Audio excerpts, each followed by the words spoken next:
Oke guys, kali ini hujan ya guys ya di luar rumah. Kalau dengar air itu berarti itu hujan guys. Kali ini aku akan membawakan sebuah cerita pembunuhan guys. Nah, bukan aliran sekte lagi ya. Kita beralih ke cerita pembunuhan. Bosan ya guys ya, sekte terus ya.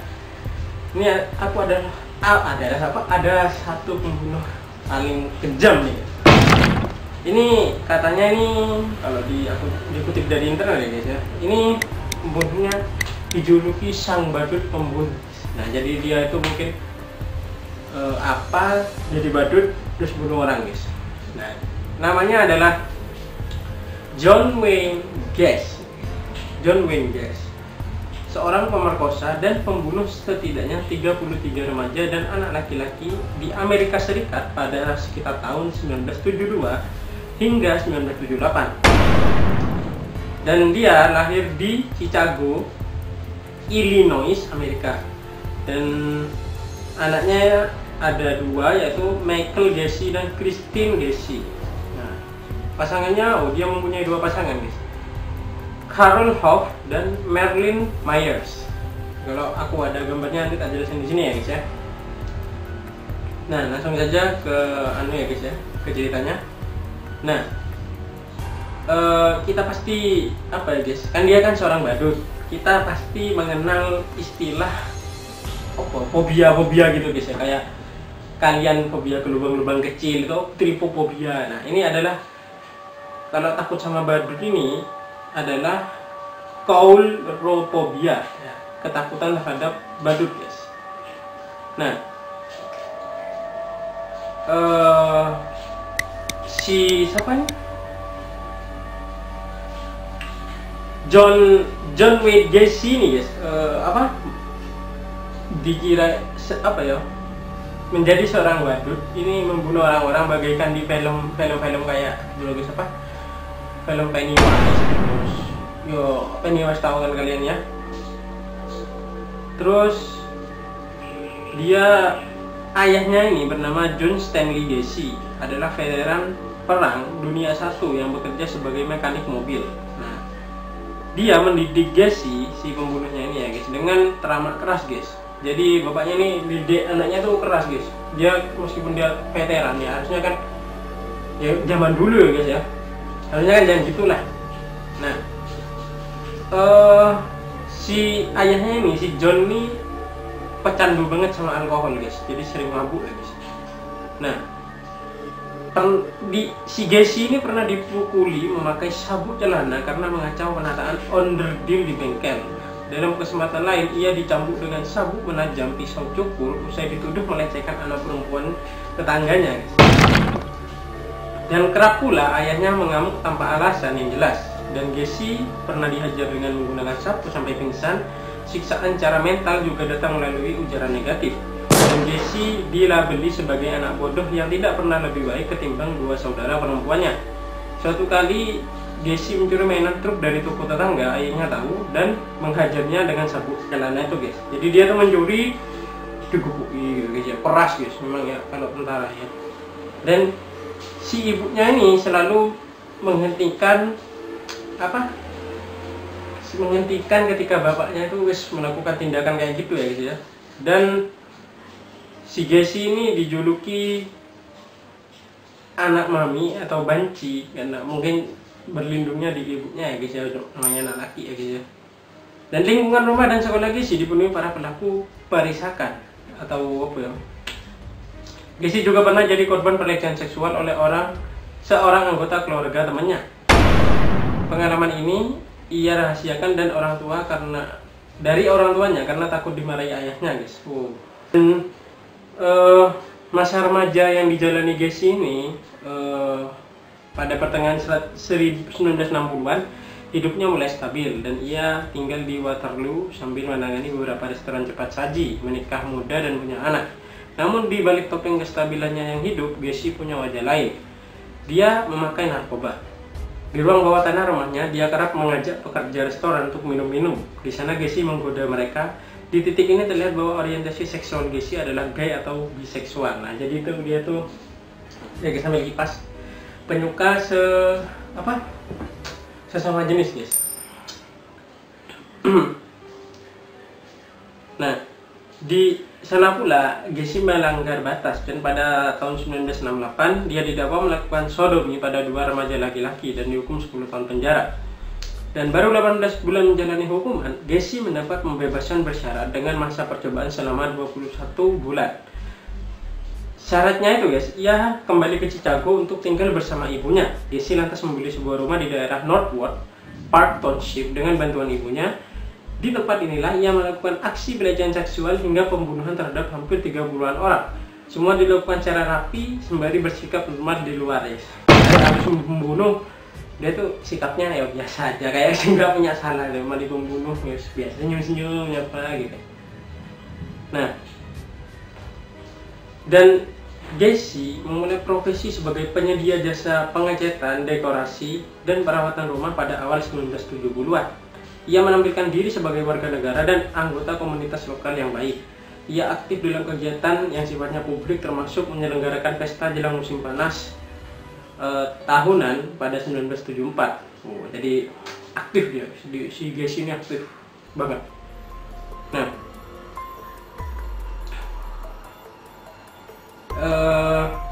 pada tahun 1975 si Gacy ini bergabung dengan Jolly Joker, klub badut lokal yang anggotanya tampil rutin dalam acara-acara penggalangan dana atau parade menghibur pasien anak di rumah sakit. Gacy merancang kostum dan merias mukanya sendiri, tapi jika badut-badut lain yang mengaplikasikan cat merah dalam bentuk bundar di sekeliling bibir, Gacy membuat kedua sudutnya meruncing ke atas. Nah gitu guys. Ini maaf guys, kalau tadi ada suara pintu, itu ada tetangga yang stres gitu ya. Mohon dimaklumi ya gitu. Hasilnya, raut muka Gacy seperti selalu tertawa, persis seperti Joker guys. Jadi dia tuh merancang kostum mungkin kayak Joker guys. Dia jadi badut kayak Joker mukanya lah. Dan karakter badutnya Gacy ini bernama Pogo the Clown atau Peach the Clown. Ia terlihat lucu dan menghibur, setidaknya dalam kacamata badut klasik. Tetapi di balik karakter badut yang selalu tersenyum, Gacy melakukan aksi sadisnya. Nah, ini guys, korban pertamanya adalah Timothy Jack McCoy yang pada awal Januari 1972 sedang dalam perjalanan memakai bus dari Michigan ke Omaha. Saat sedang berhenti di sebuah terminal, ia diajak Gacy keliling Chicago guys. McCoy tidak menolak dan tidak curiga saat diminta Gacy untuk menginap di rumahnya karena semakin larut malam. Dan keesokan harinya Gacy bangun dengan kaget karena McCoy berdiri di depan pintu kamar sembari memegang 9 pisau dapur. Nah, Gacy kemudian menyergap McCoy yang langsung mengangkat kedua tangan tanda menyerah. Jadi disodomi pisau gitu guys, banyak ya. Bukan satu pisau gitu. Dan pisau yang McCoy genggam mengarah ke bawah dan tanpa sengaja mengiris lengan tangan Gacy. Dan keduanya bergumul di lantai, saling menendang, hingga akhirnya Gacy merebut pisau dan memasukkannya berkali-kali ke dada McCoy. McCoy tewas seketika. Jadi bergulung-gulung mungkin ya, dia gelut. Nah akhirnya pisaunya kayak si Gacy ini dan ditusukkan ke dadanya berkali-kali sampai si McCoy ini tewas. Dan mayat McCoy dikubur di ruang bawah tanah dan ditutup dengan serapis beton. Dalam wawancaranya usai penangkapan, Gacy mengaku ke polisi bahwa ia merasakan dua sensasi yang sekaligus setelah membunuh McCoy. Pertama, benar-benar kehabisan tenaga. Yang kedua, orgasme yang luar biasa. Dan si kata Gacy ya guys, sejak saat itulah saya menyadari bahwa kematian menghasilkan sensasi paripurna. Wah, psikopat. Sensasi yang mungkin yang indah kalau kata-kata orang psikopat. Dan tahun 1976 sampai 78 adalah periode Gacy melakukan mayoritas aksi pembunuhannya. Ia mengistilahkannya dengan cruising. Targetnya adalah remaja laki-laki berusia 14 sampai 18 tahun. Nah, ada korban yang berprofesi sebagai pekerja di restoran cepat saji yang ia kelola. Ada pula pemuda asing yang polos dan terjebak sikap ramah si Gacy. Jadi dia tuh mungkin sebelum membunuh sikapnya ramah gitu kan. Habis itu sikat lah. Dan modusnya ini yang lain adalah menculik paksa korban menggunakan obat bius guys. Nah jadi guys, misalnya ditangkap gitu misalnya ya. Nah dia jadi badut nangkap orang misalnya dipokso terus misalnya malah melakukan perlawanan, orangnya langsung dikasih suntikan atau obat bius atau apalah macam-macam ya obat bius. Dan pada tahun 1975 ia memulai suatu teknik penjebakan baru, yaitu mengajak pekerja restoran ke rumahnya untuk minum-minum. Saat korban sudah mabuk, Gessi akan memborgol korbannya dengan alasan akan menunjukkan aksi sulap. Semua korban pada akhirnya tewas dan dikubur di ruang bawah tanahnya. Oh, jadi dibujuk gitu. Ayo kita minum-minum, aksi apa rencana terbarunya melakukan pembunuhan. Minum-minum, terus mabuk wis ngeplay, diborgol langsung disikat sama dia, guys. Kayaknya aku ingin menunjukkan aksi sulap gini. Nah, tiba-tiba itu. Dan tapi korbannya tidak semua dikubur di ruangan bawah tanah. Dari investigasi kepolisian Illinois, ada beberapa korban yang dibuang ke sungai Des Plaines. Dan pada akhir teror dari Gessi ini, penyelidikan polisi dimulai dengan menghilangnya Robert Jerome Peace yang berumur 15, pekerja pada waktu di restoran yang dikelola Gessi. Pada ibunya, Fires izin keluar sebentar karena akan menemui seorang kontraktor bernama Gessi yang menjanjikan pekerjaan, guys. Nah, dia gak tahu kalau si Gessi ini pembunuh gitu. Dan namun Peace tak pernah kembali. Usai ibunda Peace melaporkan anaknya hilang, polisi mendapat keterangan soal pertemuan Gessi dan Peace dari pemilik apotek tempat mereka berdua bertemu.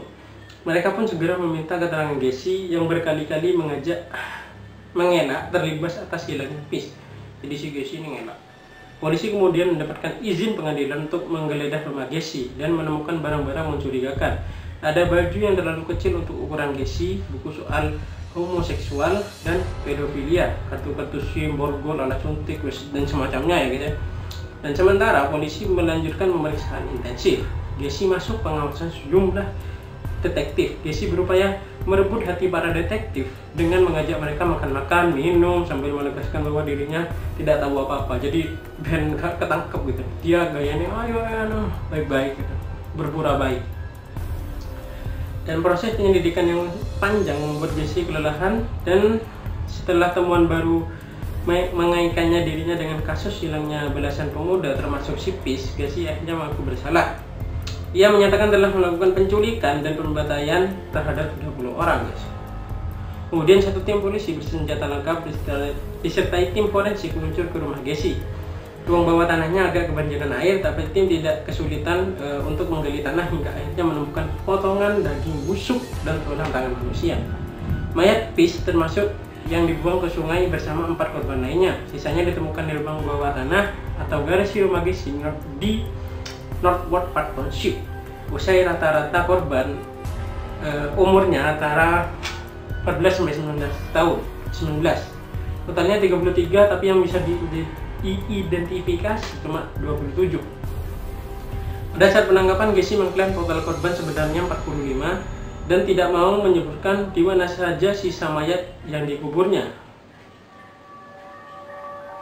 Dan beberapa penyidik mempercayai klaim Gessi, namun hingga persidangan polisi tidak menemukan mayat korban lain. Dan pada 13 Maret 1980, ia didakwa hukuman mati dan menanti 14 tahun sebelum disuntik mati di Stateville Correctional Center di Illinois pada 10 Mei 1990. Oke guys, sorry ya guys, agak lama soalnya lagi kameranya ngembun guys. Dan aku lanjut. Dan menurut sejumlah laporan ya guys, Gessi didiagnosis sebagai seseorang psikopat yang tidak merasa menyesal atas tindak kejahatannya. Dan pernyataan terakhirnya kepada pengacara dengan nada yang sombong ya guys ya, bahwa hukuman mati tidak akan mengembalikan nyawa para korban. Pada jam-jam jelang eksekusi mati, sekitar 1000-an orang berkumpul di luar gedung Stateville Correctional Center. Mayoritas pendukung pelaksanaan eksekusi, sebagian kecilnya adalah massa penolak hukuman mati. Beberapa yang benci setengah mati pada Gessi mengenakan kaos dengan slogan-slogan satir namun tajam. Dan salah satunya, slogan itu kata-katanya itu tidak ada air mata untuk si badut. Nah, itu guys. Oke guys, Itu cerita siapa, pembunuh yang badut pembunuh yang bernama John Wayne Gacy. Nah, di sini kita bisa belajar bahwa mungkin dari didikan seorang orang tua ya guys ya. Kalau didikannya keras gitu guys ya, anaknya akan menjadi keras. Tapi kita kan nggak tahu ya guys ya, kerasnya itu apa keras yang benar atau keras yang salah ya, kan beda ya guys. Dan si Gacy ini adalah diajar keras ya guys, tapi salah guys. Maksudnya mungkin dari ayahnya nakal atau dari ibunya, ayahnya ya guys yang paling jelas ya, karena dia pecandu alkohol. Jadi si Gacy sudah ya gitu sudah, karena dia dididik keras dulu gini, sedikit-sedikit merasa dia salah, sedikit-sedikit salah gitu.